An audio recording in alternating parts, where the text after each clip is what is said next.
Bismillah, Assalamualaikum warahmatullahi wabarakatuh. Baik Bapak Ibu sekalian, pada kesempatan kali ini perkenalkan nama saya Ahmad Suhudi. Di sini kami akan membagikan bagaimana cara kita untuk mengedit RPS di aplikasi Sisvo kampus kita, yaitu IAIN Parepare. Tentu saja Bapak Ibu silahkan masuk terlebih dahulu. Dan kita menuju ke modul SIM akademik, lalu pilih peran sebagai dosen ya. Lalu setelah itu kita cek, di sini ada beberapa menu, tapi yang paling penting adalah di bagian perkuliahan kita langsung masuk ke menu mata kuliah. Perkuliahan, mata kuliah. Nah, di sini terlihat bahwa saya hanya bisa mengedit untuk satu mata kuliah, yaitu teknologi pembelajaran. Nah, di sini ada catatan penting. Jika tabelnya kosong, maka Bapak Ibu dosen sekalian tidak memiliki akses untuk memperbaharui RPS.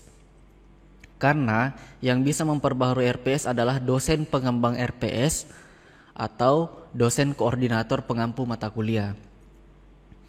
Jadi, jika Bapak Ibu belum mendapatkan akses tersebut, maka silahkan hubungi admin fakultas masing-masing atau bisa berkoordinasi langsung dengan TIPD agar nantinya diberikan akses atau peran sebagai dosen pengembang RPS ataupun dosen koordinator pengampu mata kuliah.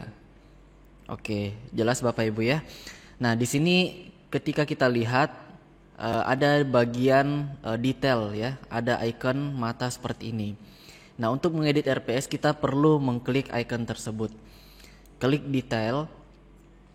Maka setelah kita mengklik icon tersebut ada 5 submenu ya. Yang pertama adalah data mata kuliah, yang kedua CPL dan CPMK, yang ketiga detail RPS, yang keempat rencana pembelajaran, dan terakhir adalah rencana evaluasi. Untuk bagian data mata kuliah ini tidak perlu kita edit apa-apa ya, karena memang hanya menampilkan informasi-informasi yang berkaitan dengan mata kuliah tersebut. Contohnya kode mata kuliah, kurikulum apa yang digunakan, dan yang terpenting di sini adalah siapa dosen pengampunya, siapa dosen pengembang RPS-nya, dan siapa koordinator pengampu mata kuliahnya. Lanjut, kita ke bagian CPL dan CPMK. Bagian CPL dan CPMK, Bapak Ibu dosen boleh memperbaharui data tersebut. Caranya adalah kita tinggal klik bagian icon edit di sini yang warna kuning. Nanti kita edit saja sesuai dengan CPL Prodi maupun CPMK Prodi.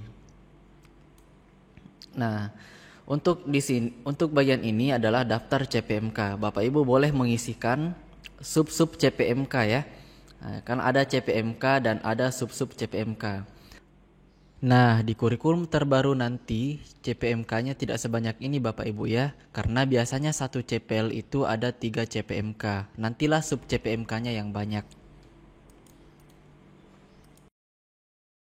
Jadi di kurikulum itu ada yang namanya CPMK, ada yang namanya sub CPMK. Untuk CPMK-nya ditulis di bagian sini, dan untuk sub CPMK-nya itu ditulis per poin-poin seperti ini. Nah, ini kita klik simpan terlebih dahulu. Nah, misalnya saya tambahkan CPMK yang ke-8 misalnya ya. Seperti itu ya. Kita tinggal klik simpan. Nah, ini sudah tersimpan Bapak Ibu ya perubahannya.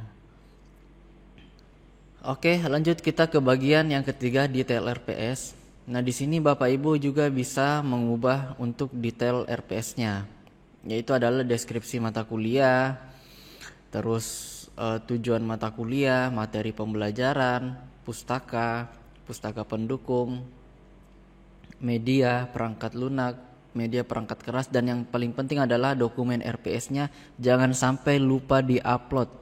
Ya, jadi kita harus jeli untuk mengisi memang beberapa kotak dialog yang ada di sini ya. Ya, kalau ingin merubah silahkan diklik ini ya, ubah RPS.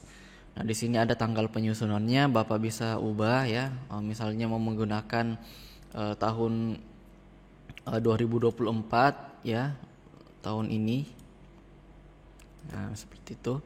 Lalu untuk deskripsi mata kuliahnya, Bapak Ibu boleh copy saja dari deskripsi mata kuliah yang telah disusun. Seperti itu. Lalu untuk tujuan mata kuliahnya diisikan saja sesuai dengan Bapak Ibu dokumen yang Bapak Ibu punya. Dan jangan lupa untuk upload bagian dokumen RPS-nya di sini ya. Oke, saya rasa untuk itu ya sudah jelas ya. Ini kita tinggal klik simpan saja kalau sudah melakukan perubahan. Terus untuk yang selanjutnya adalah rencana pembelajaran. Rencana pembelajaran ini adalah berisi tentang sesi-sesinya ya. Jadi kalau kita itu ada 16 sesi tatap muka ya. 16 sesi perkuliahan. Untuk bagian 8 itu UTS dan untuk bagian sesi ke-16 itu biasanya diisi dengan UAS. Nah, kalau misalnya Bapak Ibu sesinya di sini masih 0, ya silahkan klik tambah di bagian sini ya. Lalu menambahkan untuk pertemuan keberapa ya. Misalnya pertemuan pertama, kedua, ketiga dan seterusnya ya. Terus isikan sub CPMK-nya, indikator penilaiannya apa, bentuk dan kriteria penilaiannya apa, metode pembelajaran luring, metode pembelajaran daring jika menggunakan daring, materi pembelajaran dalam bentuk bahasa Inggris, dan bobot penilaiannya. Oke, karena saya tidak ingin menambahkan sesi, saya hanya ingin memperbaharui sesi yang ada. Misalnya di sini saya ingin mengedit untuk sesi yang pertama. Saya tinggal mengklik icon mata yang di sini untuk melakukan detail. Setelah itu saya klik icon warna kuning ini, edit. Saya tidak ubah pertemuannya karena memang sesi pertama ini yang saya ingin mau edit. Setelah itu untuk sub CPMK-nya saya masukkan sub CPMK yang baru. Saya tambahkan misalnya ya. Terus untuk indikatornya saya tambahkan juga. Terus untuk bentuk dan kriteria penilaian, metode pembelajaran luringnya seperti ini.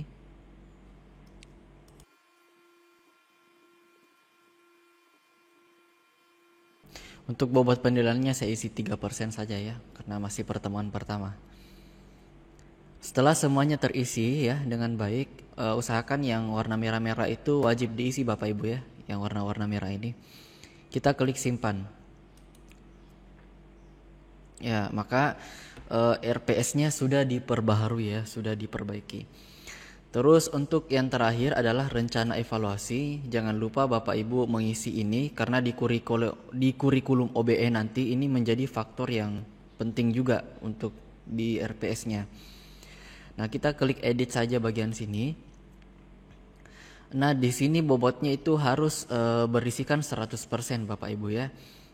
Nah, jadi misalnya tadi untuk ujian semester kami berikan angka 30%, ujian tengah semester 20%, kuis 10%, tugas 10%, project 20%, dan aktivitas partisipasi 10%. Nah, kita lihat totalnya 100. Nah, kalau misalnya lebih daripada 100, misalnya di sini 20, ketika kita klik simpan, itu nanti dia tidak akan bisa tersimpan karena ada informasi bahwa total semua bobot harus tepat 100%. Jadi saya ubah kembali di sini bobotnya supaya tercukupi betul-betul 100%. Dan untuk deskripsinya wajib juga kita isi di sini ya deskripsinya. Nah, ini kan harus diisi deskripsinya. Misalnya kehadiran, hasil proyek, tugas proyek misalnya,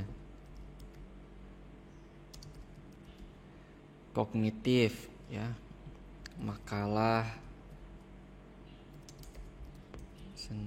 presentasi, kuis ya, kuis misalnya, UTS dan UAS. Jadi Tinggal kita klik simpan kalau sudah terisi semua bagian sini. Ya, jadi sudah seperti itu Bapak Ibu ya. Akhirnya semuanya itu sudah terisi. Dan untuk melakukan pencetakan RPS, Bapak Ibu tidak perlu manual ya, karena di aplikasi Siswo itu sudah disediakan fiturnya. Kita ke bagian detail RPS, lalu kita ke bagian cetak. Nanti akan muncul RPS-nya beserta dengan tabel-tabelnya dan itu sudah disediakan oleh sistem. Kita hanya perlu mengunduh daripada RPS ini dalam bentuk PDF untuk bisa kita cetak atau kita bisa upload ke media-media yang lain. Caranya adalah kita tinggal klik cetak. Setelah itu kita pilih ya, jangan sampai masih Epson misalnya ya, kita pilih save as PDF saja Bapak Ibu ya. Lalu kita klik save. Nantinya kita simpan ya di bagian download. Nah, nantinya ini akan di-download oleh komputer kita. Nah, kita cek apakah sudah terdownload. Ini ya. Oke, Bapak Ibu, ini sudah terdownload ya. Sudah terdownload. Dan hasilnya itu betul-betul rapi. Baik itu kolomnya, baik itu tabelnya ya. Tidak ada yang berserakan hurufnya ya. Sangat-sangat praktis ya. Oke Bapak Ibu, terima kasih telah menyaksikan video ini.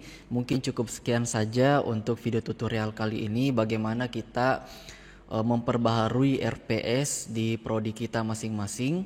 Semoga video ini bermanfaat dan sampai jumpa di video tutorial lainnya. Assalamualaikum warahmatullahi wabarakatuh.